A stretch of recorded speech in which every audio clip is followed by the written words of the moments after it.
Well, are you ready to go on in the book of Mark? Are you ready to continue the journey of Jesus as he heads toward the cross? You know, in 2 weeks, we will be remembering Jesus' death. I mean, we remember regularly his death, but I mean, we'll be having the time of Good Friday and then of Easter Sunday. And I want to remind you that people are much more open to receive an invitation to a special celebration. Our special celebration won't be because we have a big production. It will be special because we will be talking about the resurrection of Jesus Christ. So I just want to encourage you, hey, don't be afraid to invite friends and family to come for Easter. I know some people will be traveling and that, but if you're here, let's do that. Okay, well, where we left off in the book of Mark is Jesus had gone up to a mountain, and there he was transfigured, and there was an amazing revelation of who Jesus was. And then he came down from the mountain and found his disciples failing to deliver a boy from a demonic spirit. And he gave them instruction in terms of their lack of prayer, in terms of why they were unsuccessful. So that's where we're at. And then he helped the boy. Then he delivered the boy. And it was a beautiful scene of the way God showed his compassion again to a father and child. Okay, so let's continue the story now. It goes like this. Then he left that place and went through Galilee. He didn't want anyone to know where he was because he was teaching his disciples. He said to them, "The Son of Man is going to be betrayed into the hands of men. They will kill him, and after 3 days he will rise." But they did not understand what he meant. And what else? And they didn't, and they were afraid to ask him about it. They came to Capernaum, and he asked them, "What were you arguing about on the road?" But they kept quiet because on the way they had been discussing who was the greatest. Jesus sat down and called his disciples. "If anyone wants to be first, he must become the very last and servant of all." He took a small child and put him among them. He picked him up in his arms and said, "If anyone welcomes one of these little children in my name, he welcomes me. And if he welcomes me, he not welcomes me, but the one who sent me." That's the story from the book of Mark, starting chapter 9, verse 30. So let's look at this story and understand it and what we can learn from it. First of all, we realize that Jesus is the second time now, remember that he's telling them what God's plan is for his life. He's explaining, he's being very clear to them. He wants to get this clear to them. This is what's going to happen. The Son of Man is going to be betrayed into the hands of men. He's going to be killed, and then he's going to rise. Wow, isn't that clear? Well, remember the first time that Jesus shared this with his disciples, it didn't go very well because Peter rebuked Jesus and said, "That is not a good plan. You know, may it never happen to you." And of course, then Jesus rebuked him and told him that he did not have in mind the things of God, but the things of man. That he really was misguided in his understanding. And so that was the first time. So Jesus is repeating it again. And they still don't get it. But it's interesting because it tells us that they didn't ask him about it. Now, brothers and sisters, you are going to sometimes hear something from Jesus, read something in the Word of God, and it's not going to be understood very well. What should you do? Especially if Jesus tells it to you a second time. You should ask him about it. I mean, that's just so simple, but you should, asking means pray about it. Pray for wisdom, pray for understanding. Ask him for insight. Go and seek him. Ask brothers and sisters. You know, I spoke this morning on a psalm, and several people told me that they never understood that psalm before, and that they were like glad to finally be able to understand it. There's lots of places, I guess, in the Bible where we might have a question. But why do you think the reason we're told they didn't ask Jesus is because they were afraid? Well, what were they afraid of? Were they afraid of looking stupid? Were they afraid that maybe they remembered that Jesus had rebuked Peter? Maybe they were afraid that if they asked him about it, they would be, what were they afraid of? What do you think? I mean, well, let me ask you this question.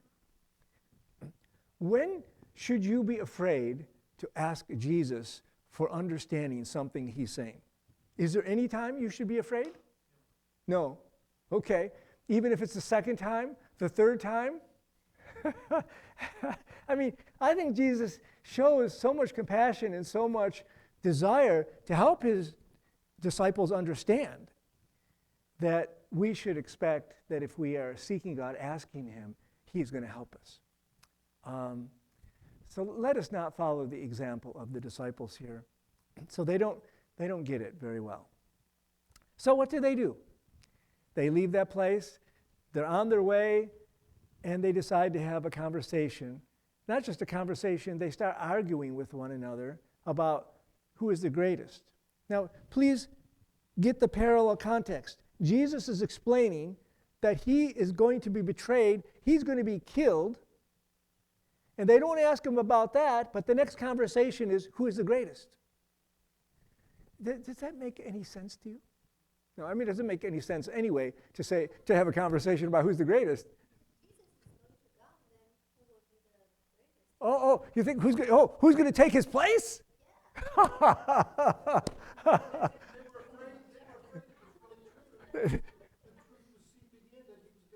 Yeah?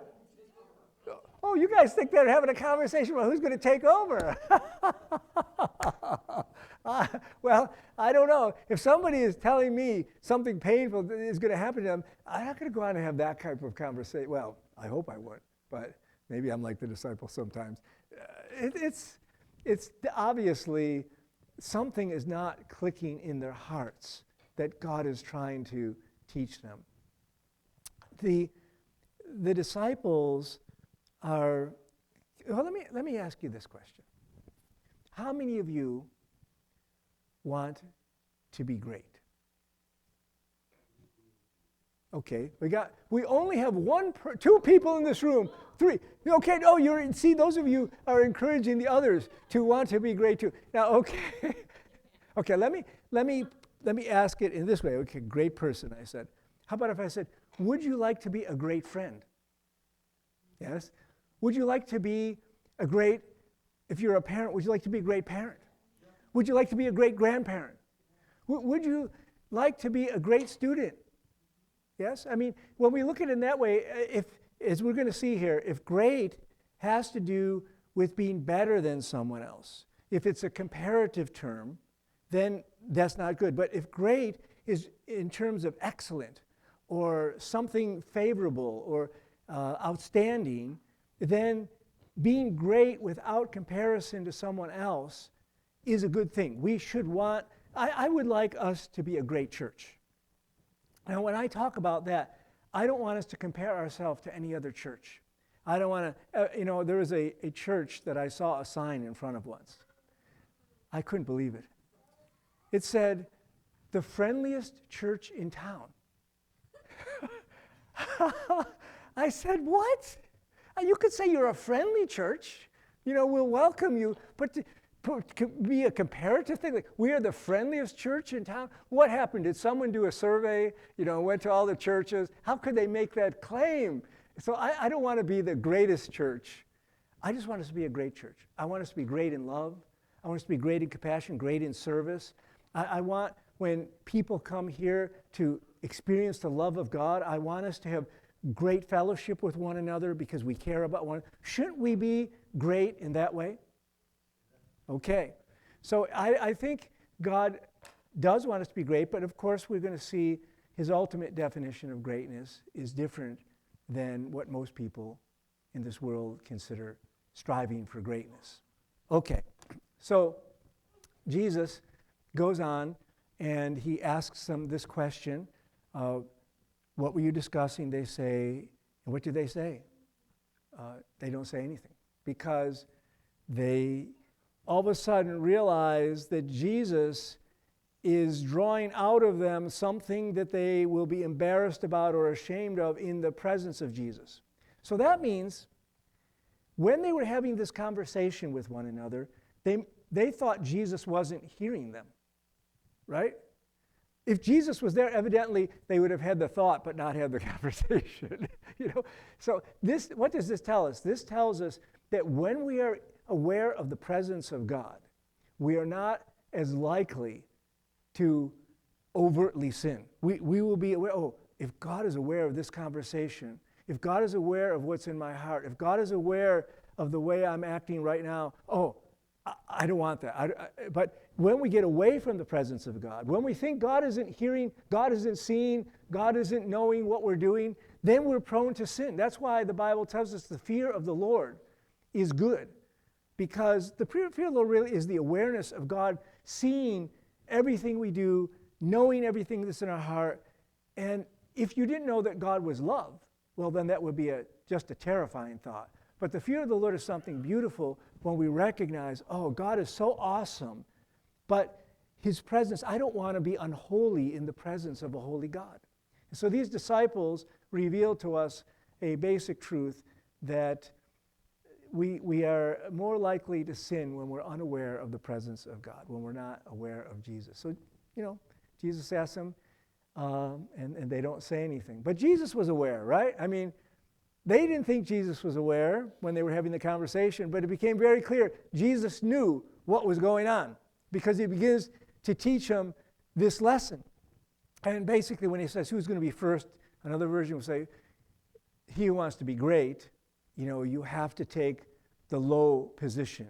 You have to take a position of a servant. Really, that's what greatness is defined by, is to whether or not you are willing to serve in a way like Jesus, which was a lowly, came from heaven to earth, humbled himself, was willing to become a servant. That is God's definition of greatness. Now, what is so wonderful about that is indeed everyone can be great in God's kingdom. Everyone can be great because everyone can be a servant. You don't have to have special abilities. It's not like special ability to speak or special ability to sing.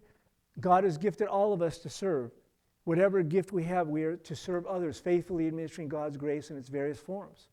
And so what a wonderful thing that God invites us to be great, but avoiding two things. Now here's the two things to avoid that are worldly greatness, and we'll understand what Jesus says is great. The two things are this.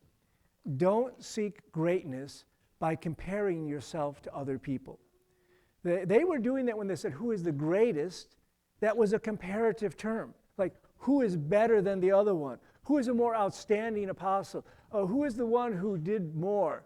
Okay, you should not define greatness by comparison. That is the way the world defines greatness. Am I better than another person? Am I smarter than another person? Am I richer than another person? C.S. Lewis said something that, let me find the quote, because I wrote it down. I thought it was very helpful. Let's see if I find it here. Yeah, I do have a lot of notes that I don't read. Okay, let me see. Well, here it is. Okay. He says, pride gets no pleasure out of having something, only out of having more of it than the next person. We say people are proud of being rich, clever, or good-looking, but they are not. They are proud of being richer, cleverer, or better-looking than others. If everyone else became equally rich, clever, or good-looking, there would be nothing to be proud about. It is the comparison that makes you proud, the pleasure of being above the rest. That is the problem with seeking greatness or trying to be the greatest. So that's the one problem, is comparison. So let us avoid that. And there's always that tendency in our heart to look at someone else's gifts, someone else's success. That is the sinful tendency in our heart. If we can learn self-acceptance and we can learn the value we have before God, we will move away from comparison. What a precious gift it is from God to know that our worth comes from Him and that we're valued by Him. And because we are loved by God, we don't have to prove ourselves. That is so freeing, brothers and sisters, isn't it? If we can only live in that truth, we will be freed so much from thinking about ourselves in comparison to other people. There is that natural tendency. We have to resist it. We have to go to God. We have to be secure in God. The second part of that, so one part is comparison to others. What's the other part? We seek approval from other people. We want them to say something about us, to make us feel good about ourselves. Now, we are to encourage one another with words. It is good to speak a word of affirmation. It is good to be able to acknowledge someone, to be thankful. We should do that with one another. But we should not be craving the approval of people in a way that says, oh, this is what's going to make me valuable. If other people see how good I am, if people recognize how much I did, then I'll be great. So those two things, seeking approval of others and comparing ourselves to others, are the two dangers of greatness in the world. That is what God doesn't want us to do. Instead, what He wants us to do is to be able to get our approval from Him and our security from Him in a way that frees us to serve. And it's so wonderful. And that's why in this story, Jesus chooses a child. And a child is someone who isn't ready to give you too much. When you have a child, you have to serve a lot, starting when they're young. You know, they cry a lot, they poop a lot, and you know, you got to change their diaper, and they don't say thank you when you change the diaper. Maybe they stop crying. You know, they don't have the ability to say thank you. And little children, you have to, it takes a lot of effort to invest in children. Now, children can be so sweet, and they can say later on when a child says, oh, I love you, Mommy, or I love you, Daddy, oh, it's so precious, you know. It's really amazing. But there's a lot of sacrifice involved in being a parent, or to serving anyone who isn't ready to give back to you immediately, or doesn't say thank you. And I think if we can learn what Jesus is saying here, if we have Jesus' heart, we'll be able to serve getting the approval from God. And like I say, it's great if somebody does say thank you, but even if they don't say thank you, we can still serve them. When Jesus went to the cross, if He was waiting for a thank you at that point, He wouldn't have gone to the cross. It wasn't happening. He didn't get the approval of people to go to the cross. He only got the approval of His Father when He submitted to His will and became the servant of us all. Oh, that we can get that type of power, that type of love. This is an unusual type of greatness that Jesus is teaching us. And the only way we can be great like this is to have the power of God. This is not natural, brothers and sisters, right? Some of us, maybe it's easier for us to do. Maybe if you have the gift of service, maybe it's a little bit easier for you. But all of us are called to this type of greatness. I'm so glad that Jesus makes that very clear. Now let me say just one more thing about us as a church and being a great church. I think we ought to have Jesus' attitude toward children. Jesus took the child, not as an illustration, He picked up the child in His arms. And I think that some of us who don't have children maybe feel a little bit uncomfortable around children or wonder about our ability to relate to children. And we do have a children's ministry, and a lot of times children's ministries in churches struggle with workers because not everyone likes to serve children. That's the reality, right? But if we get God's heart for children, I would say that at least as a helper, you can ask God to give you a heart for children. I'll be honest, I don't do well with young kids. That is not my sweet spot. Janet will confirm that, you know. Like, I mean, oh, well, thank you. I'm good with, but I'll tell you, when a baby's crying and I don't know why the baby's crying, and I've done everything I know to do, and the baby is still crying, it is like a very, you know, I can face like somebody threatening me with a lawsuit. And I'm like, no problem. You know, I mean, not no problem. You're not going to move me. But that baby crying, it's like, what am I? Like my tension level, I don't get anxious very much, but I get some anxiety when I'm watching small babies. But God has given me children, grandchildren, and I ask for God's grace for that. So I'm just going to encourage us as a church that we would have a positive mindset toward children, toward the children who come here, that parents who are here with the kids, they will know that we all are going to love their kids. The greatest thing you can do for a parent is to love their kids. So if you haven't served in the kids ministry, I know like the people who are back there right now, they're not getting the message. They're going to have to watch it on YouTube later on. And that's okay. I mean, that's so anyway. If you want to get involved in kids ministry, how do they do that? I don't even know. Yeah.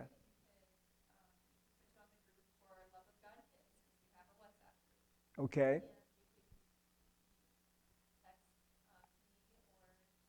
Okay. Okay. So you can you can rush to Andrea or Mackenzie afterwards if you are not part of that. What are the qualifications? Okay, we are not going to let you teach the kids if you don't have any experience or training, but we'll let you support the teacher so that the kids don't run away or, you know. I don't know what the helpers do. What do the helpers do? Okay. Okay. And this could be good training for those of you who might be a parent one day, if God would call you to do this. This would be helpful for you.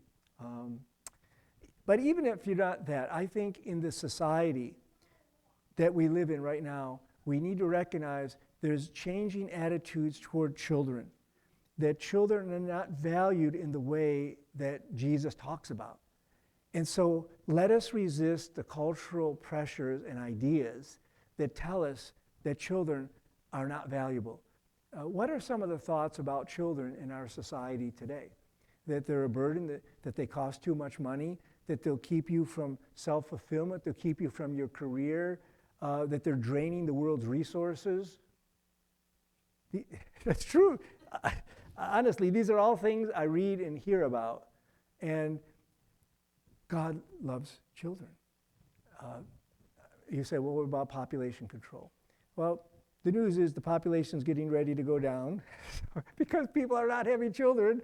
The birth rate is lower in the United States than replacement. Western Europe, most countries, the birth rate is starting to go down. I don't think we should stop populating the world with children. Okay. All right.